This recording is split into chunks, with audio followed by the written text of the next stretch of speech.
1977 ജനുവരി 25 Bengaluru city കോടതിയിൽ ഗോപി എന്ന് പറയുന്ന കുപ്രസിദ്ധ ഗുണ്ടയെ ഹാജരാക്കാൻ വേണ്ടി പോലീസിന്റെ വൻ സന്നാഹം തയ്യാറായിരിക്കുകയാണ്.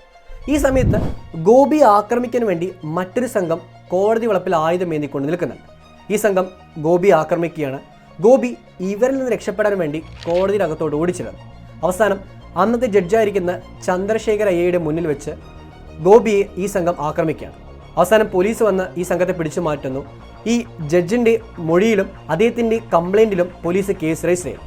ഈ ഒരു കേസ് ബംഗളൂരു ചരിത്രത്തിലെ ഏറ്റവും പ്രധാനപ്പെട്ട ഒരു പ്രശ്നത്തിന് കാരണമായി മാറുകയും ചെയ്യുകയാണ്. പിന്നീട് വർഷങ്ങൾക്ക് ശേഷം 2012 ജൂലൈ മാസം ഇതേപോലെ മറ്റൊരു സിമിലർ ഇൻസിഡൻറ്റ് സംഭവിക്കാം. അന്ന് BML കൃഷ്ണപാദ പറയുന്ന മറ്റൊരു അധോലോക സംഘത്തിൻ്റെ തലവൻ അദ്ദേഹം ബംഗളൂരുവിലെ ഹൈവേയിൽ സഞ്ചരിക്കുകയാണ്. കൂടെ 30-ലധികം വരുന്ന അംഗരക്ഷകരുണ്ട്. ഈ അംഗരക്ഷകരും ഇദ്ദേഹം സഞ്ചരിക്കുന്ന കാറിന് സമീപത്തോട്ട് ഒരു ട്രക്ക് വരും. ആ ട്രക്കിൽ നിന്ന് നിരവധി ആൾക്കാർ പുറത്തോട്ട് ഇറങ്ങുകയാണ്. ഈ സംഘത്തെ അവരുടെ കൈവശമുള്ള തോക്ക് ഉപയോഗിച്ചുകൊണ്ട് ആക്രമിക്കുകയാണ്. അവർ ഷൂട്ടൗട്ടിൽ കൃഷ്ണപ്പ കൊല്ലപ്പെടുകയാണ്. കൂടാതെ ഓപ്പോസിറ്റ് ഉണ്ടായിരുന്ന മറ്റു പല ഗാങ്സ്റ്റേഴ്സും കൂടെ ഇവരുടെ സംഘത്തിലുണ്ടായിരുന്ന ആയുധം ഏന്തിക്കൊണ്ടിരിക്കുന്ന പല ആൾക്കാരും കൊല്ലപ്പെടും. നിമിഷ നേരം കൊണ്ട് ഇതൊരു പ്രധാനപ്പെട്ട വാർത്തയായിട്ട് മാറുകയാണ്.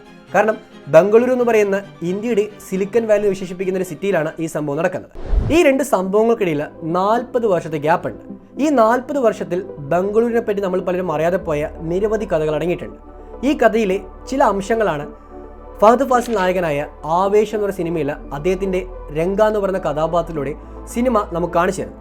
ഈ ഒരു രംഗ എന്ന് പറയുന്ന കഥാപാത്രം വെറും കെട്ടുകഥയാണെന്ന് തോന്നുന്നുണ്ടെങ്കിൽ ആ കഥാപാത്രത്തെ പോലെ തന്നെ മറ്റു പല പ്രധാനപ്പെട്ട ജീവിക്കുന്ന എക്സാമ്പിൾസ് ഇന്ന് ബംഗളൂരുണ്ടെന്ന് പറയുന്നതാണ് ഏറ്റവും വലിയ യാഥാർത്ഥ്യം. നമസ്കാരം, എൻ്റെ പേര് സനൂഫ്. ഈ ഒരു വീഡിയോയിൽ ബംഗളൂരു വേണ്ടി നിങ്ങളറിയാത്ത മറ്റൊരു കഥയെപ്പറ്റിയാണ് സംസാരിക്കാൻ പോകുന്നത്. എങ്ങനെയാണോ മുംബൈ അധോലോകത്തെപ്പറ്റി പലരും വന്ന് വായുദൂരെ സംസാരിക്കുന്നത്, അതുപോലെ തന്നെ ബംഗളൂരിന് പറയാനുള്ളൊരു കഥയുണ്ട്. ആ കഥയിൽ നമ്മൾ മനസ്സിലാക്കേണ്ട ചില പ്രധാനപ്പെട്ട ഭാഗങ്ങളുണ്ട്. ആ ഭാഗങ്ങൾ നമ്മുടെ ജീവിതത്തിൽ നമ്മൾ മനസ്സിലാക്കേണ്ട ചില പാഠങ്ങളുമാണ്. തീർച്ചയായിട്ടും വീഡിയോ മുഴുവനായി കാണാൻ ശ്രമിക്കുക. News that we are tracking from Bengaluru, a shocking incident being reported where a woman driver was chased by hooligans. Shocking video of a Bengaluru road raid incident has surfaced on the internet. The clip shows a few men trying to stop a car and engaging in an altercation.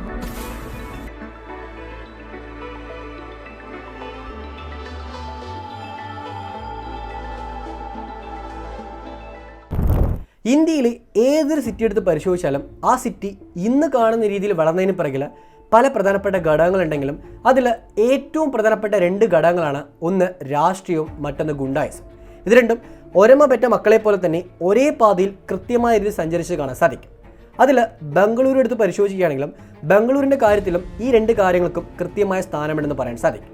പ്രത്യേകിച്ച് 1990-കളിലെ Bengaluru anti റോഡി സ്ക്വാഡിൻ്റെ മെമ്പറും ACP ആയിട്ട് retire ചെയ്തിരിക്കുന്ന BK Sivaram എന്ന് പറയുന്ന police ഉദ്യോഗസ്ഥൻ അദ്ദേഹത്തിൻ്റെ വാക്കുകൾ സൂചിപ്പിച്ച കാര്യമായിരുന്നു. ബംഗളൂരിൽ ഏറ്റവും പ്രധാനമായിട്ട് 1970-കളാണ് ഗുണ്ടായിസത്തിന് വലിയൊരു സ്ഥാനം വന്നത്. അന്ന് ഗുണ്ടായിസം ഏറ്റവും കൂടുതൽ പോപ്പുലർ ആകാനുള്ള ചില പ്രധാനപ്പെട്ട കാരണങ്ങളൊന്നാണ് മദ്യം, പ്രോസ്റ്റിറ്റ്യൂഷൻ, ഗാംബ്ലിംഗ്, ക്ലബ്ബുകൾ, അതുപോലെ ഓയിൽ എന്ന് പറയുന്ന കാര്യം. ഈ 5 ഘടകങ്ങളെ കൺട്രോൾ ചെയ്യാനായിട്ട് പല ഗ്രൂപ്പുകളും ശ്രമിച്ചിരുന്നു. ഈ ഗ്രൂപ്പുകളിനകത്ത് തന്നെ പലപ്പോഴും പ്രശ്നങ്ങൾ ഉണ്ടായിട്ടുണ്ടായിരുന്നു. പക്ഷേ ആ കാലഘട്ടത്ത് ഈ 5 ഘടകങ്ങളെയും ഒരേപോലെ കൺട്രോൾ ചെയ്തുകൊണ്ട് ബംഗളൂരിൻ്റെ ഒരു ഡോൺ എന്ന് പറയുന്ന രീതിയിലോട്ട് എത്തപ്പെട്ട ഒരു വ്യക്തിയായിരുന്നു മുന്നേ ഗൗഡ എന്ന് പറയുന്ന അന്നത്തെ ഒരു പോപ്പുലർ റൗഡി. മുന്നേ ഗൗഡ ഒരു കാലഘട്ടത്ത് ബംഗളൂരിൻ്റെ പല കേന്ദ്രങ്ങളും ശക്തമായ സ്ഥാനം നേടിയെടുത്തപ്പോൾ ആ സ്ഥാനത്തിന് ഭീഷണിയാവുകയും അവസാനം മുനേ ഗൗഡയെ അവിടെ നിന്ന് എലിമിനേറ്റ് ചെയ്തുകൊണ്ട് ആ സ്ഥാനത്തെപ്പെട്ട വ്യക്തിയാണ് MP ജയരാജ് എന്ന് പറയുന്ന മുൻ HAL ഉദ്യോഗസ്ഥൻ. ഈ ഒരു MP ജയരാജ് ഹിന്ദുസ്ഥാൻ എയറോനോട്ടിക്കൽ ലിമിറ്റഡിൽ ഒരു ഉദ്യോഗസ്ഥനായിട്ട് ജോലി ചെയ്താണ്. ആ സമയത്ത് തന്നെ പലപ്പോഴും ജോലി ലീവ് എടുക്കുക, പലപ്പോഴും പുതിയ സംഘങ്ങളുമായിട്ട് പ്രവർത്തിക്കുക, ഇങ്ങനെ പലതരത്തിലുള്ള നൊട്ടോറിയസ് ആക്ടിവിറ്റി ഈ ഒരു MP ജയരാജ് കീപ്പ് ചെയ്തിരുന്നു. സോ MP ജയരാജിൽ നിന്നാണ് ഇന്ന് കാണുന്ന ആധുനികമായിരിക്കുന്ന ഗുണ്ടാ സംഘങ്ങളുടെ ഒരു ഉത്ഭവമായിട്ട് മാറപ്പെട്ടു എന്നാണ് കണക്കാക്കപ്പെടുന്നത്. ബംഗളൂരുവിൻ്റെ ഗുണ്ടായിസത്തിൻ്റെ കഥ പറയുന്ന ബായ്സ് ഓഫ് ബാംഗ്ലൂർ എന്ന് പറയുന്ന 2017 ജ്യോതി ഷെല്ലർ എന്ന് പറയുന്ന ജേർണലിസ്റ്റിൻ്റെ പുസ്തകത്തിൽ ഈ കാര്യത്തെപ്പറ്റി കൃത്യമായി സൂചിപ്പിക്കുന്നുണ്ട്. ജയരാജിന് ഈ കാലയളവിൽ വലിയ തോതിൽ രാഷ്ട്രീയ സപ്പോർട്ട് ലഭിക്കുന്നുണ്ട്. പ്രത്യേകിച്ച് അന്നത്തെ മുഖ്യമന്ത്രിയായിരുന്ന D ദേവരാജ് ഉറുസിൻ്റെ അനന്തരവനായ D നട്രാജ് ആയിരുന്നു ഈ ജയരാജിൻ്റെ ഏറ്റവും പ്രധാനപ്പെട്ട പിൻബലമായിട്ട് മാറിയത്. നട്രാജിൻ്റെ പിൻബലം ഉള്ളതുകൊണ്ട് തന്നെ ജയരാജ് അയാളുടെ ഇഷ്ടപ്രകാരം പല മേഖലയിലോട്ട് വ്യാപിക്കാനും പല പുതിയ ഗുണ്ടായിസത്തിൻ്റെ എക്സ്ട്രീം ലെവലിലോട്ട് എത്താൻ ശ്രമിക്കുന്നുണ്ട്. ഈ കാലയളവിൽ ഇന്ദിരാ ബ്രിഗേഡ് എന്ന് പറയുന്ന കോൺഗ്രസിൻ്റെ ഒരു പുതിയൊരു വിങ് സ്ഥാപിക്കാനായിട്ടും കർണാടകയിൽ ശ്രമങ്ങൾ നടക്കുന്നുണ്ട്. ആ ശ്രമങ്ങളുടെ ഭാഗമായിട്ട് ജയരാജിനെ ഉൾപ്പെടുത്താനായിട്ടും നട്രാജ് ശ്രമിക്കുന്നുണ്ട്. അങ്ങനെ ജയരാജും നട്രാജും തമ്മിലുള്ള ബന്ധം ഊഷ്മമായിട്ട് പോയിക്കൊണ്ടിരിക്കുകയാണ്. ഈ കാലയളവിലാണ് 1977 കോടതിയിലുണ്ടായ ഒരു അറ്റാക്ക് ജയരാജും നട്രാജും തമ്മിലുള്ള ബന്ധം വീണ്ടും വേർപ്പെടാനായിട്ട് കാരണമായത്. ഞാൻ തുടക്കത്തിൽ സൂചിപ്പിച്ച ആ ഒരു ഗോപി എന്ന് പറയുന്ന ഗുണ്ടയെ വധിക്കാനായിട്ട് ജയരാജ് ശ്രമിച്ചൊരു കാര്യമായിരുന്നു ജയരാജിൻ്റെ ആ ഒരു മൊത്തം ഗുണ്ടായുസത്തിൻ്റെ ഹിസ്റ്ററിയിലും മറ്റൊരു അധ്യായം തുറക്കാൻ കാരണമായി തീർന്നത്. സോ അങ്ങനെ കോടതിയുടെ വളപ്പിൽ വെച്ച് കൊല്ലാൻ ശ്രമിച്ചതും ജഡ്ജി തന്നെ സാക്ഷിയായ ആ ഒരു കേസിൽ അവസാനം 10 വർഷം കോടതി ജയരാജിന് ശിക്ഷ വിധിക്കുകയാണ്. ഈ 10 വർഷം ജയിലിനകത്തോട്ട് പോയ ജയരാജ് ആ സമയത്ത് തൻ്റെ സാമ്രാജ്യം തകർന്നു പോകുന്നതാണ് കാണാൻ സാധിച്ചത്. എന്നാൽ ഇതേ സമയത്ത് തന്നെ ജയരാജിൻ്റെ ഒരു കൂട്ടാളിയും അദ്ദേഹത്തിൻ്റെ കൂടെ തന്നെ പ്രവർത്തിച്ചിരുന്ന ഒരു മുൻ നാവികസേന ഉദ്യോഗസ്ഥനായിരുന്ന കൊട്ടുവാൾ രാമചന്ദ്രയായിരുന്നു പിന്നീട് ജയരാജിൻ്റെ സ്ഥാനത്തോട്ട് എത്തപ്പെട്ടത്. കൊട്ടുവാൾ രാമചന്ദ്ര ആ സമയത്ത് ജയരാജിൻ്റെ സ്ഥാനം കൃത്യമായിട്ട് പിടിച്ചെടുക്കുകയും ജയരാജിനേക്കാളും ഉയർന്ന പദവിയിലോട്ട് എത്തുകയും ചെയ്തിട്ടുണ്ടായിരുന്നു. ജയരാജ് കൺട്രോൾ ചെയ്തിരുന്ന പല സ്ഥലങ്ങൾക്ക് പുറമെ മറ്റു പല പ്രധാനപ്പെട്ട മേഖലകളിലോട്ടും കൊട്ടുവാളുടെ ഒരു വ്യാപനം ഉണ്ടായത് കാണാൻ സാധിക്കും. പലപ്പോഴും പിടിച്ചുപറിയും കൊള്ളസംഘങ്ങളുടെ ഒരു കേന്ദ്രവുമായിട്ടും ബംഗളൂരു മാറപ്പെട്ടത് ഈ ഒരു സമയത്താണ്. കൊട്ടുവാളുടെ ഏറ്റവും പ്രധാനപ്പെട്ട ഒരു മോട്ടീവായിട്ട് മാറപ്പെട്ടത് ഇന്ന് ബംഗളൂരിൽ പല പാർക്കുകളിലും പല മാളുകളിലും കപ്പിൾസിന് വളരെയധികം ഫ്രണ്ട്ലി ആയിട്ട് സംസാരിച്ചിരിക്കാൻ സാധിക്കും. എന്നാൽ അന്ന് കൊട്ടുവാൾ ഇത്തരം കപ്പിൾസ് പാർക്കിലിരിക്കുകയാണെങ്കിൽ അവരെ അടിച്ചോടിക്കുകയും അവരുടെ കൈവശം നിന്ന് പണം തട്ടിയെടുക്കുകയും ചെയ്യുന്നു പറയുന്ന കേസുകൾ പോലും അന്ന് വന്നിട്ടുണ്ടായിരുന്നു. സോ അങ്ങനെ കൊട്ടുവാൾ പതുക്കെ പല ഗ്രൂപ്പുകൾ രൂപീകരിച്ചുകൊണ്ട് ഒരു പ്രധാനപ്പെട്ട നെറ്റ്വർക്കായിട്ട് ബംഗളൂരിനെ മാറ്റിയെടുക്കുകയാണ്. സോ കൊട്ടുവാൾ അങ്ങനെ അധികാര തലപ്പത്തെത്തിക്കുകയും ജയരാജ് ഉണ്ടായിരുന്ന ആ സ്ഥാനത്ത് നിന്ന് അദ്ദേഹത്തെ തുടച്ചു മാറ്റുകയും പൂർണ്ണമായിട്ടും അധികാരം തൻ്റെ പേരിലോട്ട് മാറ്റിയെടുക്കുകയും ചെയ്യുക. കൊട്ടുവാൾ രാമചന്ദ്രൻ്റെ വലങ്കയായിരുന്നു ഓയിൽ കുമാർ. ഓയിൽ കുമാറിൻ്റെ കൺട്രോളായിരുന്നു ബംഗളൂരിലെ ഓയിൽ ഇൻഡസ്ട്രി. കാരണം അന്ന് ഏറ്റവും കൂടുതൽ പോപ്പുലാരിറ്റി നേടിക്കൊണ്ടിരിക്കുന്ന ഇൻഡസ്ട്രിയാണ് ഓയിൽ ഇൻഡസ്ട്രി എന്ന് പറയാം. അതുകൊണ്ട് തന്നെ ഓയിൽ മേഖലയിൽ നിന്ന് കാര്യമായ പണം സമ്പാദിക്കാനുള്ള മാർഗ്ഗമായിരുന്നു കൊട്ടുവാൾ രാമചന്ദ്രനും ഓയിൽ കുമാറിനും തുടക്കം കുറിച്ചത്. സോ അങ്ങനെ ഇവരുടെ കൺട്രോളിലോട്ട് ഈ മുഴുവൻ മേഖലയും മാറുകയാണ്. ഈ സമയത്ത് തന്നെ പല മലയാളി ഗ്യാങ്സും ഈ ഒരു ഭാഗത്തോട്ട് രൂപീകരിക്കപ്പെടുന്നുണ്ട്. അങ്ങനെ ഈ ഗ്യാങ്ങുകളെല്ലാം കൊട്ടുവാൾ രാമചന്ദ്രൻ്റെ അധീനത്തിലോട്ട് മാറുകയും അവസാനം ഈ മൊത്തം നെറ്റ്വർക്കും ബംഗളൂരിൻ്റെ ഒരു മേജർ എക്സ്റ്റോഷൻ ഹബ്ബായിട്ട് മാറുകയും ചെയ്യുകയാണ്. ജനങ്ങളുടെ കയ്യിൽ നിന്ന് പണം തട്ടിയെടുക്കുക, വലിയ മുതലാളിമാരുടെ കയ്യിൽ നിന്ന് പണം തട്ടിയെടുക്കുക, അവരെ ഭീഷണിപ്പെടുത്തിക്കൊണ്ട് പണം സ്വന്തമാക്കുക, അങ്ങനെ പല പുതിയ മേഖലകളിലൂടെ ഇവർ ഒരു വലിയൊരു നെറ്റ്വർക്ക് തന്നെ ബംഗളൂരു സ്ഥാപിച്ചെടുക്കുകയാണ്. ഈ കൊട്ടുവാൾ രാമചന്ദ്രൻ്റെ നേതൃത്വത്തിൽ അന്ന് ടോർച്ചർ റൂം പോലും ബംഗളൂരിൻ്റെ പല കേന്ദ്രങ്ങളുണ്ടായിരുന്നു പറയുന്ന കാര്യത്തെപ്പറ്റി അസിസ്റ്റന്റ് കമ്മീഷണറായ BA അശോക് കുമാർ അദ്ദേഹത്തിൻ്റെ വാക്കുകളിൽ സൂചിപ്പിക്കുന്നുണ്ട്. കാരണം ഈ ടോർച്ചർ റൂമിൽ പലപ്പോഴും പണം നൽകാത്തവരെയും ഇവരെ എതിർക്കുന്നവരെയും കൊണ്ടുവരികയും അവരെ പൂർണ്ണ നഗ്നരാക്കിക്കൊണ്ട് മുഴുവനായിട്ടും ദിവസങ്ങളോളം വെച്ചുകൊണ്ട് ചിത്രവധ ചെയ്യുകയും ചെയ്യുന്ന കാര്യത്തെപ്പറ്റിയും പിന്നീട് പലതരത്തിലുള്ള വാർത്തകളിലൂടെയും മനസ്സിലാക്കാൻ സാധിച്ചിട്ടുണ്ട്. അങ്ങനെ ഈ ഒരു നെറ്റ്വർക്ക് വലിയ തോതിൽ വ്യാപിച്ചുകൊണ്ടിരിക്കുന്ന സമയത്തായിരുന്നു MP ജയരാജ് ജയിൽ മോചിതനാകുന്നത്. പുറത്തിറങ്ങിയ ജയരാജ് കൊട്ടുവാളിനെ ഇല്ലാതാക്കാനുള്ള തീരുമാനമെടുക്കുകയാണ്. പക്ഷേ കൊട്ടുവാൾ നെറ്റ്വർക്ക് ആ സമയത്തോടകം വലിയ തോതിൽ വ്യാപിച്ചിട്ടുണ്ട്. സോ കൊട്ടുവാളിനെ ഇല്ലാതാക്കണമെങ്കിൽ പുതിയൊരു കൊട്ടുവാളുമായിട്ട് ഏറ്റവും കൂടുതൽ ശത്രുതയുള്ള ഗ്രൂപ്പിനെ ഫോം ചെയ്യാനായിട്ട് ജയരാജ് തീരുമാനമെടുക്കുന്നു. അങ്ങനെ ജയരാജ് അഗ്നി ശ്രീധർ എന്ന് പറയുന്ന ഇന്നത്തെ കർണാടക പ്രോ പൊളിറ്റിക്കൽ പാർട്ടിയുടെ നേതാവായ ഒരു വ്യക്തിയുമായിട്ട് സമീപിക്കുകയാണ്. അന്ന് അഗ്നി ശ്രീധർ ഒരു സ്റ്റുഡൻ്റായിട്ട് ബംഗളൂരിൽ വന്നിട്ടുണ്ട്. അദ്ദേഹത്തിൻ്റെ സഹോദരൻ ഒരു പോലീസ് ഉദ്യോഗസ്ഥനായിരുന്നു. ഈ സഹോദരനെ ആക്രമിച്ചൊരു സംഘത്തിൻ്റെ തലവനാണ് കൊട്ടുവാൾ എന്ന് പറയുന്നൊരു കാര്യം അന്ന് ശ്രീധറിന് മനസ്സിലായിട്ടുണ്ട്. അങ്ങനെ അഗ്നി ശ്രീധറും ബച്ചൻ എന്ന് പറയുന്ന ശ്രീധറിൻ്റെ മറ്റൊരു സുഹൃത്തും ഷെട്ടി എന്ന് പറയുന്ന മറ്റൊരു സുഹൃത്തും കൂടെ ചേർന്നുകൊണ്ട് കൊട്ടുവാളിനെ ഇല്ലാതാക്കാനായിട്ട് തീരുമാനമെടുക്കുന്നു. ഇവർക്ക് സപ്പോർട്ടായിട്ട് ജയരാജുമുണ്ട്. ജയരാജ് ഫണ്ട് ചെയ്തുകൊണ്ട് ഈ മൂവർ സംഘം അന്ന് കൊട്ടുവാളിനെ ഇല്ലാതാക്കാനായിട്ട് തീരുമാനമെടുക്കുന്നു. അങ്ങനെ 1986 കൊട്ടുവാളിനെ ഇവർ 3 പേരും കൂടെ ചേർന്ന് ആക്രമിക്കുകയാണ്. കൊട്ടുവാൾ കൊല്ലപ്പെടുകയും ചെയ്യുന്നു. വീണ്ടും ജയരാജിൻ്റെ കൺട്രോളിലോട്ട് മുഴുവൻ ബംഗളൂരിൻ്റെ മൊത്തം ഗുണ്ടായസ്ഥ നെറ്റ്വർക്കും കടന്നു വരികയാണ്. അങ്ങനെ ജയരാജ് വീണ്ടും വലിയ തലപ്പത്തിലോട്ട് എത്തുകയാണ്. ഈ കാലയളവിൽ കൊട്ടുവാളിനെ കൊന്നത് താനാണെന്ന് പറയുന്ന പേര് പബ്ലിക്കിലോട്ട് എത്താനായിട്ട് ജയരാജ് തീരുമാനമെടുക്കുന്നു. അങ്ങനെ 20 മാസം കോടതിയിൽ ഇവരുടെ കേസ് നടന്നുകൊണ്ടിരിക്കുന്നു. ഈ സമയത്ത് ഇവർ ജയിലിനകത്തോട്ടും ആകുന്നുണ്ട്. പക്ഷേ 20 മാസങ്ങൾക്ക് ശേഷം തെളിവുകളില്ലാന്ന് പറഞ്ഞുകൊണ്ട് ഇവരെ 4 പേരെയും കോടതി വെറുതെ വിടുകയാണ്. ഈ കാലയളവിൽ ജയരാജ് മനസ്സിലാക്കുന്ന ഒരു പ്രധാനപ്പെട്ട കാര്യമാണ് തൻ്റെ നെറ്റ്വർക്ക് കൂടുതൽ സ്ട്രോങ് ആകണമെങ്കിൽ രാഷ്ട്രീയത്തിലും തനിക്കൊരു നല്ല സാന്നിധ്യം വേണമെന്ന്. അങ്ങനെ രാഷ്ട്രീയത്തിലൂടെ ഇറങ്ങാനായിട്ടും ജയരാജ് തീരുമാനമെടുക്കുന്നു. ഈ തീരുമാനവും ജയരാജിൻ്റെ രാഷ്ട്രീയത്തിലൂടെ പ്രവേശനം മറ്റു പല ഗ്രൂപ്പുകൾക്ക് അവരുടേതായിരിക്കുന്ന ഒരു ഓപ്പർച്യൂണിറ്റി വേണമെന്ന പറയുന്ന കാര്യത്തിലോട്ട് ഫോക്കസ് ചെയ്യാൻ തീരുമാനമെടുക്കുകയാണ്. അങ്ങനെ ഈ കാലയളവിൽ ജയരാജിന് ഈക്വലായ രീതിയിൽ മറ്റൊരു സംഘം രൂപീകരിക്കപ്പെടുകയാണ്. ഈ സംഘത്തിൻ്റെ തലവനായിട്ട് മാറിയത് മുത്തപ്പ റായ് എന്ന് പറയുന്ന ഒരു ബാങ്ക് ക്ലർക്കാണ്. മുത്തപ്പ റായ് അന്നൊരു ബാങ്കിലെ ക്ലർക്ക് ഉദ്യോഗസ്ഥൻ മാത്രമാണ്. എന്നാൽ ഈ കാലയളവിൽ ചെറുതും വലുതുമായ പല അടിപിടി കേസുകളിലും പ്ലസ് ബാങ്കിൻ്റെ പല പണം പിടിച്ചെടുക്കാനുള്ള നടപടികളിലും മുത്തപ്പ റായ് ഇടപെട്ടുകൊണ്ട് അങ്ങനെ ഒരു ഗുണ്ട നെറ്റ്വർക്ക് മുത്തപ്പ റായ് ഫോം ചെയ്യുകയാണ്. ഈ ഗുണ്ട നെറ്റ്വർക്ക് വലിയ തോതിൽ വ്യാപിക്കാനായിട്ടും മുത്തപ്പ റായ്ക്ക് സാധിക്കുന്നുണ്ട്. തൻ്റെ സ്വന്തം നാടായ ദക്ഷിണ കന്നഡയിൽ നിന്ന് കൂടുതൽ ആൾക്കാരെ ഇങ്ങോട്ടേക്ക് ഇറക്കുമതി ചെയ്തുകൊണ്ട് അവരുടെ സപ്പോർട്ട് ഉപയോഗിച്ചുകൊണ്ട് വലിയൊരു നെറ്റ്വർക്ക് ഈ മുത്തപ്പ റായ് ഫോം ചെയ്യുകയാണ്. റായുടെ നെറ്റ്വർക്ക് ശക്തമായി മാറിക്കൊണ്ടിരിക്കുന്ന സമയത്ത് ജയരാജനും ഇത് കാര്യമായ വെല്ലുവിളിയായിട്ട് മാറുന്നുണ്ട്. അങ്ങനെ റായ് ജയരാജ് എന്ന് പറയുന്ന 2 വ്യക്തികൾ തമ്മിലൊരു പോരാട്ടമായിട്ടായിരുന്നു പിന്നീട് മാറപ്പെട്ടത്. ഒരു ഭാഗത്ത് റായ് ശക്തമായ രീതിയിൽ നെറ്റ്വർക്ക് വിപുലീകരിക്കുകയും പുതിയ പല ആയുധങ്ങൾ അങ്ങോട്ട് എത്തിക്കുകയും ചെയ്യുന്നുണ്ട്. മുംബൈയിലുള്ള അധോലോക സംഘവുമായിട്ട് കണക്ട് ചെയ്തുകൊണ്ട് അവരുടെ പക്കൽ നിന്ന് ആയുധങ്ങൾ വാങ്ങിക്കും. ആ ആയുധങ്ങൾ ഉപയോഗിച്ചുകൊണ്ട് പലപ്പോഴും ജയരാജനെ ഇല്ലാക്കാൻ വേണ്ടി പല പ്ലാനിങ്ങും ഈ ഒരു മുത്തപ്പറയുടെ സംഘം ആസൂത്രണം ചെയ്യുന്നുണ്ട്. അങ്ങനെ ഒരു കേസിൻ്റെ വിധിക്ക് ശേഷം പിറ്റേന്ന് ജയിലിലോട്ട് പോകേണ്ട ജയരാജ് തലേ ദിവസം പോലീസ് സ്റ്റേഷനിൽ ചെന്ന് ഒപ്പിടാൻ പോയ സമയത്ത് അദ്ദേഹത്തെ ആക്രമിച്ചുകൊണ്ട് മുത്തപ്പറയുടെ സംഘം ജയരാജനെ എലിമിനേറ്റ് ചെയ്യുകയാണ്. അങ്ങനെ ജയരാജും ബംഗളൂരുവിൻ്റെ ഗുണ്ടായസത്തിൻ്റെ കഥയിൽ നിന്ന് മാഞ്ഞു പോവുകയാണ്. പിന്നീട് മുത്തപ്പറയുടെ കൺട്രോളിലോട്ട് മുഴുവൻ ബംഗളൂരു നെറ്റ്വർക്കും വരികയാണ്. ഈ സമയത്ത് ജയരാജിൻ്റെ കൂടെ ഉണ്ടായിരുന്ന അഗ്നി ശ്രീധറും ബാക്കിയുള്ള പല ചെറുതും വലുതുമായ ഗുണ്ടകളും ഈ മുത്തപ്പറയുടെ ടീമിൻ്റെ ഭാഗമായിട്ട് മാറുന്നുണ്ട്.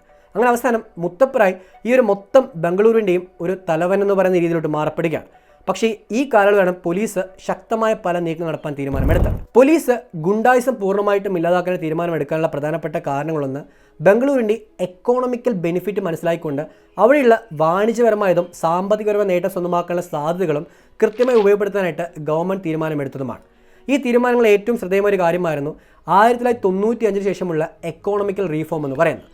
പ്രത്യേകിച്ച് 1995 വരെ, അതായത് 1977 മുതൽ 95 വരെ ഈ ഗുണ്ടകൾക്ക് വലിയ തോതിലുള്ളൊരു വളർച്ചയ്ക്ക് കാരണമായൊരു വളക്കൂറായിട്ട് മാറിയത് അന്ന് ഗവൺമെൻറ്, ഇന്ദിരാഗാന്ധിയുടെ ഗവൺമെൻറ് നടപ്പാക്കിയ ഒരു ലൈസൻസ് രാജ് എന്ന് പറയുന്നൊരു നീക്കമാണ്. ആ ലൈസൻസ് രാജ് ഇല്ലാതാക്കിയും പിന്നീട് അങ്ങോട്ട് ബംഗളൂരിലോട്ട് പുതിയ പല വിദേശ രാജ്യങ്ങളിലെ കമ്പനീസ് കടന്നു വരികയും 1995 ദാവോസിൽ വെച്ച് നടന്ന വേൾഡ് എക്കോണമിക്കൽ ഫോറത്തിൽ അന്നത്തെ കർണാടക മുഖ്യമന്ത്രിയായ HD ദേവഗൌഡ ബംഗളൂരിനെ ഒരു ബ്രാൻഡാക്കി മാറ്റാനുള്ള ശ്രമങ്ങൾ നടത്തിയതും അങ്ങനെ കൂടുതൽ കമ്പനീസ് ബംഗളൂരിലോട്ട് വരികയും ചെയ്തത് ബംഗളൂരിൻ്റെ മുഖച്ഛായ മാറാനുള്ള കാരണമായി തീർന്നു.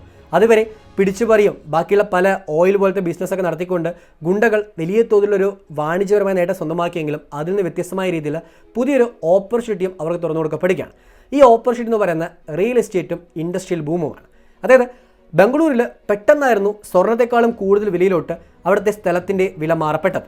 സോ റിയൽ എസ്റ്റേറ്റിൽ കാര്യമായ നേട്ടം സ്വന്തമാക്കാമെന്ന് പറഞ്ഞുകൊണ്ട് ഗുണ്ടകൾ അങ്ങോട്ട് കടന്നു വരികയാണ്. പല ആൾക്കാരെയും പറ്റിച്ചും കബളിപ്പിച്ചും അവരുടെ സ്വത്തുവകകൾ ഇവർ എഴുതി വാങ്ങിയും ഇവർ അത് വിറ്റുകൊണ്ടും ഇവരുടെ നെറ്റ്വർക്ക് വിപുലീകരിക്കാൻ ശ്രമിക്കുന്നുണ്ട്. അങ്ങനെ ഈ നെറ്റ്വർക്കിൻ്റെ തലവനായി മാറിയിരിക്കുന്ന ഈ മുത്തപ്പ റായിനെ ഇല്ലാതാക്കാനായിട്ട് പോലീസ് തീരുമാനമെടുക്കുന്ന ഈ ഒരു സമയത്താണ് 1990 പോലീസ് ഒരു ഗുണ്ടാ സ്ക്വാഡിനെ രൂപീകരിക്കാം. ഈ ഗുണ്ടാ സ്ക്വാഡ് സിറ്റിയിലുള്ള പല പ്രധാനപ്പെട്ട ഗുണ്ടകളെയും എലിമിനേറ്റ് ചെയ്യാനായിട്ട് എൻകൗണ്ടറും ബാക്കിയുള്ള പല പുതിയ ആക്ടിവിറ്റീസും കൊണ്ടുവരുന്നുണ്ട്. ഇവരുടെ നീക്കങ്ങൾ പലപ്പോഴും ഗുണ്ടകൾക്ക് വലിയ തലവനായിട്ട് മാറുന്നതുകൊണ്ട് തന്നെ ഇവരുടെ നെറ്റ്വർക്കിൻ്റെ പ്രവർത്തനം കുറച്ച് വരികയും അവസാനം പൂർണ്ണമായിട്ടും ഗുണ്ടാ നെറ്റ്വർക്ക് ഇല്ലാതാവുകയും ചെയ്യുന്നത് കാണാൻ സാധിക്കും. ഈ സമയത്താണ് മുത്തപ്പറായി ജീവൻ രക്ഷാർത്ഥം ദുബായിലോട്ട് പോവുകയും ദുബായിൽ അഭയം തേടുകയും ചെയ്യുന്നത്.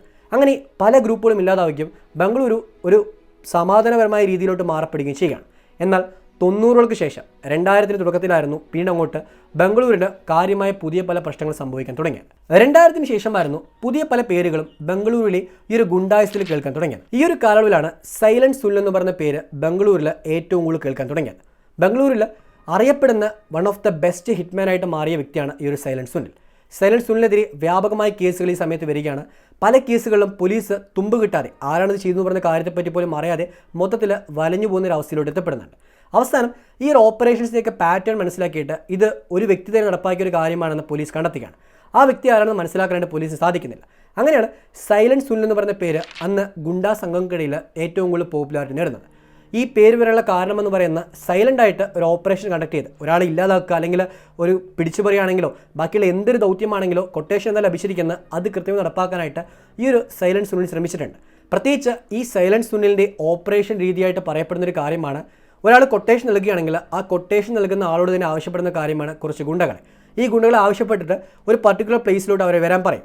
ആ പ്ലേസിൽ വെച്ചായിരിക്കും ഈ കൊട്ടേഷൻ ആർക്ക് നേരിട്ട് തന്നിരിക്കുന്നത് അയാളെ കൊല്ലാൻ ശ്രമിക്കുന്നത്. അങ്ങനെ അയാളെ കൊന്ന ശേഷം ഈ ഗുണ്ടകളെ ആ ഒരു ക്രൈമിലോട്ട് ഫ്രെയിം ചെയ്യും. അതായത് ഈ കൊലപാതകം ചെയ്തത് സുനിലായിരിക്കും, പക്ഷേ കൊലപാതകം ചെയ്തു എന്ന് പറയുന്ന രീതിയിൽ അവസാനം എത്തപ്പെടുക ഈ ഹയർ ചെയ്തിരിക്കുന്ന ഗുണ്ടകളാണ്. അങ്ങനെ കൃത്യമായിട്ട് ഒരു സൂത്രപരമായ രീതിയിൽ പലപ്പോഴും പല ക്രൈമുകളും നടപ്പാക്കിക്കൊണ്ട് പോലീസിനെ കൺവെർട്ടിച്ച് രക്ഷപ്പെടുന്ന സൈലന്റ് സുനിലിനെ 2006 പോലീസ് അറസ്റ്റ് ചെയ്യുക.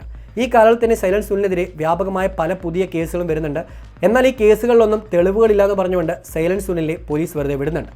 അവസാനം 2006 ഒരു കേസിൽ സൈലന്റ് സുനിൽ അകത്തോട്ട് പോകുമ്പോൾ ആ കേസായിരുന്നു സുനിലിൻ്റെ മൊത്തം ഈ ഗുണ്ടായസത്തിൻ്റെ കരിയറിലും ഒരു വ്യത്യസ്തമായ മാറ്റത്തിന് കാരണമായത്. അങ്ങനെ ജയിലിൽ വെച്ചിട്ട് സുനിൽ മറ്റു പല ഗുണ്ടകളുമായിട്ട് കൂടുതൽ അടുത്തിടപെടുകയാണ്. ഈ കാലയളവിൽ തന്നെയാണ് ഒൺടെ രോഹിത് എന്ന് പറയുന്നത്, ഇത് ഒട്ടക രോഹിത് എന്ന് പറയുന്ന പുതിയൊരു ഗുണ്ടയും ഈ സുനിലിൻ്റെ പാർട്ണറായിട്ട് മാറുന്നത്. അങ്ങനെ സുനിലും ഈ രോഹിത്തും കൂടെ ബംഗളൂരിൽ പുതിയൊരു ക്രൈം സിൻഡിക്കേറ്റ് രൂപീകരിക്കാൻ ശ്രമിക്കുകയാണ്. ഇവരുടെ നേതൃത്വത്തിൽ ഡ്രഗ്സും ബാക്കിയുള്ള പല കാര്യങ്ങളും അന്ന് ജയിലിനകത്ത് തന്നെ ഇവർ കൺട്രോൾ ചെയ്യുന്ന രീതിയിൽ മാറപ്പെടുന്നുണ്ട്. പിടിച്ചുപറിയും ഗുണ്ടാ സംഘങ്ങളുടെ മൊത്തം നെറ്റ്വർക്കിനെ കൺട്രോൾ ചെയ്യുന്ന രീതിയിലും ജയിലിരുന്നുകൊണ്ട് സുനിലും രോഹിത്തും ഒരുമിച്ച് ചേർന്ന് നടപ്പാക്കുന്ന പല നീക്കങ്ങളിലൂടെ അവർക്ക് സ്വന്തമാക്കാൻ സാധിച്ചു. അങ്ങനെ ഇവരുടെ നെറ്റ്വർക്ക് കൂടുതൽ ശക്തമായിട്ട് വ്യാപിക്കുകയാണ്. ഈ കാലയളവിൽ തന്നെയാണ് മറ്റു പല ഗ്രൂപ്പുകളും ബംഗളൂരിലോട്ട് കടന്നു വരുന്നത്. പ്രത്യേകിച്ച് ബൊട്ടൻകാരെ കസിൻസ് എന്ന് പറയുന്ന ഒരു ഫാമിലി ഗ്രൂപ്പായിരുന്നു പിന്നീട് അങ്ങോട്ട് ബംഗളൂരിൽ പല പുതിയ പ്രശ്നങ്ങൾക്ക് കാരണമായി തീർന്നത്. ഈ ബൊട്ടൻകാരെ കസിൻസ് എന്ന് പറയുന്ന ശ്രീനിവാസ് ശങ്കര എന്ന് പറയുന്ന 2 വ്യക്തികളാണ്. ഈ 2 വ്യക്തികൾ ആദ്യ കാലഘട്ടങ്ങളിൽ ഒരുമിച്ചായിരുന്നു ഈ ഗുണ്ടാ സംഘങ്ങളുടെ മൊത്തം കൺട്രോളും ഏറ്റെടുത്തത്. പക്ഷേ ഇവർക്കിടയിൽ തന്നെ പിന്നീട് പ്രശ്നം വരുന്നു. ശ്രീനിവാസും ശങ്കരയും 2005 ഒരു കേസിൽ അകപ്പെട്ടുകൊണ്ട് ജയിലിലാവുകയാണ്. എന്നാൽ ശങ്കർ മാത്രം പുറത്തോട്ട് ഇറങ്ങുകയും ശ്രീനിവാസ് ജയിലിൽ തന്നെ കഴിയുകയും ചെയ്യുകയാണ്. പുറത്തിറങ്ങിയ ശങ്കർ ശ്രീനിവാസിനെ പുറത്തിറക്കാനായിട്ടുള്ള ഒരു ശ്രമം നടപ്പാക്കുന്നില്ല. പ്രത്യേകിച്ച് ആ കാലത്തിൽ തന്നെ ശങ്കർ തൻ്റെ പൊളിറ്റിക്കൽ പവറും ബാക്കിയുള്ള ഗുണ്ടകൾക്കിടയിലുള്ള സാന്നിധ്യവും ശക്തമാക്കി മാറ്റിയെടുക്കാൻ ശ്രമിക്കുന്നുണ്ട്. അവസാനം ശങ്കർ ഒരു വലിയൊരു നെറ്റ്വർക്ക് തന്നെ സ്ഥാപിക്കുന്നുണ്ട്. അന്ന് ശങ്കറിനെ പുറത്തിറങ്ങാനായിട്ട് സഹായിച്ചൊരു വ്യക്തിയാണ് 2012 ഷൂട്ടൗട്ടിൽ കൊലയപ്പെട്ടിരിക്കുന്ന BML കൃഷ്ണപ്പ എന്ന് പറയുന്നത്. അങ്ങനെ കൃഷ്ണപ്പയും ശങ്കറും ശക്തമായ രീതിയിൽ ഒരു ബോണ്ട് രൂപീകരിക്കുന്നുണ്ട്. ഇവർ പിന്നീട് ബംഗളൂരിൻ്റെ ഒരു ക്രൈം സിൻഡിക്കേറ്റ് രൂപീകരിക്കുകയും ചെയ്യുന്നുണ്ട്. എന്നാൽ ഈ കാലയളവിൽ തന്നെ ശങ്കറിന് ഓപ്പോസിറ്റായിട്ട് ശ്രീനിവാസും ജയിലിൽ നിന്ന് പുറത്തിറങ്ങുന്നുണ്ട്. അങ്ങനെ ശങ്കറും ശ്രീനിവാസും തമ്മിലുള്ള ഒരു ഫാമിലി കില്ലിംഗ് ആയിരുന്നു പിന്നെ നടപ്പാക്കപ്പെട്ടത്. ഇവർ രണ്ടുപേരും തമ്മിലുള്ള ശത്രുത ശക്തമായി മാറുകയും ഇവർ തമ്മിലുള്ള പ്രശ്നം രൂക്ഷമായി മാറിക്കൊണ്ടിരിക്കുന്നതും പോലീസിന് തലവതിരായിട്ട് മാറിയപ്പോൾ ഇവർ രണ്ടുപേരുടെ പേരും എൻകൗണ്ടർ ലിസ്റ്റിൽ ഉൾപ്പെടുത്താനാണ് പോലീസ് തീരുമാനമെടുക്കുന്നുണ്ട്. എന്നാൽ ഇത് മനസ്സിലാക്കിയ ശങ്കർ പതുക്കെ രാഷ്ട്രീയത്തിലോട്ട് മുഴുവൻ സമയം മാറ്റാൻ ശ്രമിക്കുകയും അങ്ങനെ ശങ്കർ പൊളിറ്റിക്സിലോട്ട് മുഴുവൻ ഫോക്കസ് കൊണ്ടുപോവുകയും ചെയ്യുന്നതും ശ്രീനിവാസനെ പോലീസ് എൻകൗണ്ടറിൽ വധിക്കുകയും ചെയ്തത് ബംഗളൂരു ഒരു പരിധിവരെ ക്രൈമിൻ്റെ മൊത്തം നെറ്റ്വർക്കിനെയും ഇല്ലാതാക്കാനുള്ള കാരണമായിട്ട് മാറിയിട്ടുണ്ടായിരുന്നു. പക്ഷേ സൂചിപ്പിച്ച സൈലൻസ് സുനിലും ഒൺടേ രോഹിത് എന്ന് പറയുന്ന ആ ഒരു നെറ്റ്വർക്കും അവിടെ ശക്തമായി മാറുകയും അവർ പിന്നീട് പതുക്കെ ചെറുതു വലുതുമായ ക്രിമിനൽ കേസുകളിലോട്ട് മൂവ് ചെയ്യുകയും ചെയ്യുന്നുണ്ട്. ഇത്രയും കാര്യം കേട്ടപ്പോൾ നിങ്ങൾക്കൊരു സംശയം തോന്നിയേക്കാം, പോലീസ് എന്താണ് ഇവിടെ ഉറങ്ങിക്കൊണ്ടിരിക്കുകയാണ്? തീർച്ചയായിട്ടും ഇവിടെ ഏറ്റവും പ്രധാനപ്പെട്ട പ്രശ്നമായിട്ട് മാറുന്ന രാഷ്ട്രീയവും ഗുണ്ടായുസും ഒരേപോലെ ഒരുമിച്ച് ഇടപഴകി പോകുന്നതാണ്. കാരണം പലപ്പോഴും പോലീസിന് ഒരു കൃത്യമായ രീതിയിൽ ഗുണ്ടായുസത്തെ എതിർക്കാനായിട്ട് സാധിക്കാതെ വരുന്ന പ്രധാനപ്പെട്ട പ്രശ്നമാണ്. പ്രത്യേകിച്ച് ബംഗളൂരുവിൽ ഒരു പോലീസ് ഉദ്യോഗസ്ഥൻ ഒരു പർട്ടിക്കുലർ സിറ്റിയുടെ ഇൻചാർജായിട്ട് വരികയാണെങ്കിൽ അയാളെ 1 വർഷം മാത്രം അവിടെ നിർത്തുകയാണ്. അതിനുശേഷം വേഗം അടുത്തൊരു സിറ്റിയിലോട്ട് പോസ്റ്റ് ചെയ്യും. ഇങ്ങനെ ഈ പോലീസുകാർ പലപ്പോഴും സ്ഥലം മാറിപ്പോകുന്നതും അവർ കൃത്യമായ രീതിയിൽ ഗുണ്ടായുസത്തിനെതിരെ ആക്ട് ചെയ്യാൻ സാധിക്കാതെ വരുന്ന ഒരു പ്രധാനപ്പെട്ട കാരണമാണെന്ന് പോലീസുകാർ തന്നെ പിന്നീട് മാധ്യമങ്ങളോടും അവരുടെ പുസ്തകങ്ങളോടും സൂചിപ്പിച്ചിട്ടുണ്ട്. പലപ്പോഴും പോലീസ് ആക്ഷൻ എടുത്താൽ പോലും രാഷ്ട്രീയമായ പ്രഷർ മൂലം ആ ആക്ഷനിൽ നിന്ന് അവർക്ക് പിറകോട്ട് പോകുന്നതായിട്ട് വരാറുണ്ട്. ഈവൻ പോലീസ് സ്റ്റേഷനിൽ കയറി ചെന്ന് ഗുണ്ടകൾ ഭീഷണിപ്പെടുത്തുന്നതായിട്ടുള്ള പല ദൃശ്യങ്ങളും പലപ്പോഴും പുറത്തു വന്നിട്ടുണ്ട്. സോ അതുകൊണ്ട് തന്നെ പോലീസിന് ഇവിടെ ഒന്നും ചെയ്യാൻ പറ്റാത്ത രീതിയിൽ മാറാനുള്ള കാരണമായിട്ടും ഭരണകേന്ദ്രങ്ങളിലെ പലരുടെയും തീരുമാനങ്ങൾ മാറിയിട്ടുണ്ടെന്ന് പറയുന്ന അഭിപ്രായം കേൾക്കാൻ സാധിക്കും. ഇത് കോൺഗ്രസ് ആയാലും BJP ആയാലും ഒരേപോലെ തന്നെ അവരുടെ രാഷ്ട്രീയ ബെനിഫിറ്റിന് വേണ്ടി ഗുണ്ടകളെ ഉപയോഗിച്ചു പറയുന്നൊരു വാദത്തിന് ശക്തമായൊരു തിരികൊളുത്തിയൊരു കാര്യമായിട്ടും കാണാൻ സാധിക്കുന്നതാണ്. ഒരു കാലഘട്ടത്ത് മദ്യത്തിൻ്റെയും പ്രോസ്റ്റിറ്റ്യൂഷൻ്റെയും ക്ലബ്ബുകളുടെയൊക്കെ കൺട്രോളിലോട്ട് പോയിരുന്ന ബംഗളൂരിലെ പല ഗുണ്ടാ സംഘങ്ങൾ പിന്നീട് അങ്ങോട്ട് ബംഗളൂരു ഗവൺമെൻറ്റിന് തന്നെ പല പുതിയ പ്രൊജക്റ്റിൻ്റെ ഭാഗമായിട്ട് മാറാൻ ശ്രമിക്കുന്നുണ്ട്. അങ്ങനെയായിരുന്നു 2016 ശേഷം പല പുതിയ പ്രൊജക്റ്റുകളിലും ഈ ഒരു ഗുണ്ടാ സംഘങ്ങൾ തന്നെ കൺട്രോളിലോട്ട് മാറുന്ന രീതിയിലെത്തപ്പെട്ടത്. BBMP എന്ന് പറയുന്ന ബൃഹത് ബംഗളൂരു മഹാനഗര പാലിക്ക എന്ന് പറയുന്ന ഒരു അഡ്മിനിസ്ട്രേറ്റീവ് ഇനിഷ്യേറ്റീവിൻ്റെ ഭാഗമായിട്ട് അന്ന് ബംഗളൂരുവിൻ്റെ മെട്രോപൊളിറ്റീഷ്യൻ സിറ്റീസിന് വേണ്ട പല പുതിയ ഗവൺമെൻറ് പ്രൊജക്റ്റിൽ, അതായത് ചാല് വൃത്തിയാക്കുന്ന ടെൻഡറിലും ഗാർബേജ് ക്ലീൻ ചെയ്യുന്ന ആ ഒരു കാര്യങ്ങളിലും വേസ്റ്റ് കളക്ട് ചെയ്യുന്ന നെറ്റ്വർക്കിലുമെല്ലാം ഈ ഗുണ്ടാ സംഘങ്ങൾ അവരുടേതായിരിക്കുന്ന നെറ്റ്വർക്ക് കൊണ്ടുവരാൻ ശ്രമിക്കുന്നുണ്ട്. ഇവർ ഈ മേഖലയിലോട്ട്, അതായത് ഗവൺമെൻറ്റിൻ്റെ പല പ്രൊജക്റ്റുകളിലോട്ട് ഇവരുടെ പല സംഘങ്ങളെ കൊണ്ടുവരികയും ഈ ഗുണ്ടാ സംഘങ്ങൾ തന്നെയായിരുന്നു അതിൻ്റെ തലപ്പത്തോട്ട് എത്തുകയും ചെയ്തത്. അവസാനം ഈ ഗുണ്ടാ സംഘങ്ങൾ പലരും പൊളിറ്റിക്കൽ പാർട്ടീസിലോട്ട് മൂവ് ചെയ്ത് കാണാൻ സാധിക്കും. സൈലൻസ് സുനിൽ 2012 ശേഷം BJPയിലോട്ട് മെമ്പർഷിപ്പ് എടുക്കാൻ ശ്രമിച്ചതും അത് പിന്നീട് BJPയിൽ തന്നെ പല സീനിയർ പാർട്ടി ലീഡേഴ്സ് അത് വേണ്ടാന്ന് പറഞ്ഞുകൊണ്ട് ആ സൈലൻസ് സുനിലെ പാർട്ടിയിൽ നിന്ന് പുറത്താക്കാൻ ശ്രമിച്ചതുമെല്ലാം വിവാദമായ ചില കാര്യങ്ങളൊന്നാണ്. അങ്ങനെ ബംഗളൂരിലെ മുഴുവൻ ക്രിമിനൽ ആക്ടിവിറ്റീസും പൊളിറ്റിക്സിൻ്റെ കൂടെ ഭാഗമായി മാറിയെന്ന് കാണാൻ സാധിക്കും. സോ പൊളിറ്റിക്സും ഈ ഗുണ്ടായിസവും ഒരേ തോണിലൂടെ സഞ്ചരിക്കുന്ന രീതിയിലായിരുന്നു പിന്നീട് മാറപ്പെട്ടത്. 2000 ശേഷം പല കാലഘട്ടങ്ങളിൽ പല ഗുണ്ടകളും പൊളിറ്റിക്കൽ പാർട്ടികളുടെ ഭാഗമായി മാറുകയും പല ഗുണ്ടകൾ പിന്നീട് MLAയും MP പോലും ആയി മാറിയതും ബംഗളൂരിൽ കാണാൻ സാധിക്കുന്ന ഒരു കാര്യമാണ്. പിന്നീട് അങ്ങോട്ട് പല പുതിയ കമ്പനീസിന് കടന്നു വരും, കൂടുതൽ ഇൻവെസ്റ്റ്മെൻറ്റ്സും എല്ലാം ബംഗളൂരിൽ വന്നത് ബംഗളൂരിൻ്റെ മുഖച്ഛായ തന്നെ മാറ്റാൻ കാരണമായെങ്കിലും ബംഗളൂരിൽ ഗുണ്ടകൾ പിന്നീട് മറ്റു പല ഹൈടെക് മേഖലയിലോട്ട് ഫോക്കസ് ചെയ്യാൻ തുടങ്ങിയത് കാണാൻ സാധിക്കും. പലപ്പോഴും പല ഗുണ്ടകളും പല സ്ഥാപനങ്ങളുടെയും മാനേജേഴ്സായിട്ടും അവരുടെ സെക്യൂരിറ്റിക്ക് വേണ്ടി പ്രവർത്തിക്കുന്ന രീതിയിൽ മാറപ്പെട്ട് നിങ്ങൾ ഇത്രയും നേരം കേട്ട ഈ ഒരു മൊത്തം ക്രൈം സ്റ്റോറിയിലൂടെ മനസ്സിലാക്കാൻ പറ്റുന്ന പല കാര്യങ്ങളുണ്ട്. ഈ സിനിമ കണ്ടവർക്കും ഞാൻ ഈ പറഞ്ഞ പല കാര്യങ്ങളുമായിട്ട് കണക്ട് ചെയ്യാൻ പറ്റുന്ന കാര്യങ്ങൾ അടങ്ങിയിട്ടുണ്ട്. പ്രത്യേകിച്ച് ഇതിൽ തന്നെ ഒരു ഏറ്റവും പ്രധാനപ്പെട്ട ഒരു ഭാഗമായിട്ട് മാറിയ ഒരു വ്യക്തിയാണ് അഗ്നി ശ്രീധർ എന്ന് പറയുന്നത്. ഈ അഗ്നി ശ്രീധർ ആദ്യ കാലഘട്ടങ്ങളിൽ സിവിൽ സർവീസിന് വേണ്ടി ശ്രമിച്ചിരുന്ന ഒരു വ്യക്തിയാണ്. അദ്ദേഹം ഒരു സ്റ്റുഡൻ്റായിട്ടായിരുന്നു ബാംഗ്ലൂരിൽ എത്തിയത്. പക്ഷേ പിന്നെ അങ്ങോട്ട് ക്രൈം നെറ്റ്വർക്കിലൂടെ എത്തപ്പെട്ടു. അവസാനം കത്തിയെടുത്തവൻ കത്തിയാൽ എന്ന് പറയുന്ന രീതിയിൽ ആ ക്രൈം നെറ്റ്വർക്കിൻ്റെ ഭാഗമായിട്ട് ഈ ഒരു അഗ്നി ശ്രീധർ മാറപ്പെടുകയും ചെയ്യുന്നുണ്ട്. അദ്ദേഹത്തിൻ്റെ പുസ്തകത്തിൽ അദ്ദേഹം ഈ കാര്യത്തെപ്പറ്റി കൃത്യമായി സൂചിപ്പിക്കുന്നുണ്ട്. കൂടാതെ മറ്റു പല ഗുണ്ടകളും ഇതേപോലെ തന്നെ ബംഗളൂരിൽ പഠന ആവശ്യത്തിന് വേണ്ടി എത്തിക്കുകയും പിന്നീട് അങ്ങോട്ട് ബംഗളൂരു സിറ്റിയുടെ ഒരു നെറ്റ്വർക്കിൻ്റെ ഭാഗമായിട്ട് മാറുകയും ചെയ്യപ്പെട്ടിട്ടുണ്ട്. അതിൽ മലയാളികളും വളരെയധികം കൂടുതലാണ്. പ്രത്യേകിച്ച് മലയാളി അജിത്ത് എന്ന് പറയുന്നൊരു ഗുണ്ടാ തലവൻ ഇപ്പോഴും ബംഗളൂരിൻ്റെ പല കേന്ദ്രങ്ങളിൽ ശക്തമായ രീതിയിൽ പ്രവർത്തിക്കുന്നു പറയുന്ന വാർത്തകൾ കേൾക്കാൻ സാധിക്കും. ഓൾമോസ്റ്റ് 3000-ലധികം വരുന്ന ഗുണ്ടാ സംഘങ്ങൾ ഇന്നും ബംഗളൂരുണ്ടെന്നും ഇതിൽ 25 പ്രൈം ഗ്യാങ്ങുകളുണ്ടെന്ന് പറയുന്ന കാര്യത്തെപ്പറ്റി ഏറ്റവും പുതിയ റിപ്പോർട്ടിൽ സൂചിപ്പിക്കുന്നുണ്ട്. ഇന്ന് പല പല കമ്പനീസ് ബംഗളൂരിലോട്ട് വരുമ്പോഴും ഈ കമ്പനീസിനിടയിലുള്ള പ്രശ്നങ്ങളൊക്കെ പരിഹരിക്കാനായിട്ട് ഗുണ്ടകളാണ് ഇപ്പോഴും ശ്രമിച്ചുകൊണ്ടിരിക്കുന്നത്. അതുകൊണ്ട് തന്നെ ഗുണ്ടാ നെറ്റ്വർക്ക് ഇപ്പോഴും ബംഗളൂരിൽ സജീവമായിട്ട് തുടരുന്നുണ്ട്. നിങ്ങൾ മനസ്സിലാക്കേണ്ട ഒരു പ്രധാനപ്പെട്ട കാര്യം, ഒരു മെട്രോപൊളിറ്റീഷ്യൻ സിറ്റി എന്ന് പറയുമ്പോൾ അവിടെ അതിൻ്റേതായ രീതിയിൽ പല മാറ്റങ്ങളും പലതരത്തിലുള്ള ഓപ്പർച്യൂണിറ്റിയും പലതരത്തിലുള്ള ചതിക്കുഴികളും അടങ്ങിയിട്ടുണ്ട്. ഈ ചതിക്കുഴികൾ തിരിച്ചറിയേണ്ടതും അതിൽ കൃത്യമായ പാത നമുക്ക് തിരഞ്ഞെടുക്കേണ്ടതും അത്യാവശ്യമായ കാര്യമാണ്. പലപ്പോഴും പലരും പറയുന്നൊരു പ്രധാനപ്പെട്ട കാര്യമാണ്, ബംഗളൂരു എന്ന് പറയുമ്പോൾ തന്നെ അത് തെറ്റായ പാതയിലോട്ട് പോകാനുള്ളൊരു സിറ്റിയായിട്ട് മാറിക്കൊണ്ടിരിക്കുന്നത്. പക്ഷേ ബംഗളൂരു ആണെങ്കിലും മുംബൈ ആണെങ്കിലും കൊച്ചി ആണെങ്കിലും ഈ സിറ്റീസ് ഒരിക്കലും നിങ്ങളെ തെറ്റായ പാതയിലോട്ട് കൊണ്ടുപോകുന്നില്ല. പകരം ആ പാത തിരഞ്ഞെടുക്കുന്നത് നിങ്ങളായി മാറുമ്പോഴാണ് അത് നിങ്ങൾക്ക് ഏറ്റവും വലിയ പ്രശ്നമായിട്ട് മാറുന്നത്. 2 പാതകൾ നമുക്ക് മുമ്പിലുണ്ടാവും. ഒന്ന് നല്ലൊരു പാതയും മറ്റൊന്ന് ഈ പറഞ്ഞ ഒരു ക്രൈം നെറ്റ്വർക്കിലോട്ടുള്ള പാതയും.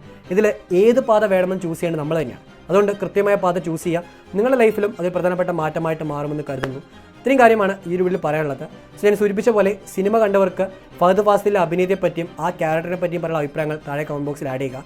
സിനിമ കാണുമ്പോൾ പലർക്കും ലോജിക്കലി പല ഡൗട്ട്സും വന്നേക്കാം. അതിൽ കാണുന്ന രംഗങ്ങൾ യഥാർത്ഥം നടക്കുന്നൊരു കാര്യമാണോ, അല്ലെങ്കിൽ അത്തരം ക്രൈംസ് ഇപ്പോൾ നടക്കുമോ എന്ന് പറയുന്ന ഡൗട്ട്സ് തീർച്ചയായിട്ടും അത് ഇപ്പോഴും എപ്പോഴും നടക്കുന്നൊരു കാര്യമാണ്. കാരണം പലപ്പോഴും പോലീസും അധികാര തലപ്പത്തിരിക്കുന്ന പലരും ഇതിലൊന്നും ചെയ്യാൻ പറ്റാത്ത രീതിയിൽ കുഴങ്ങിപ്പോകുന്നതും ഏറ്റവും പ്രധാനപ്പെട്ട ഒരു കാര്യം തന്നെയാണ്.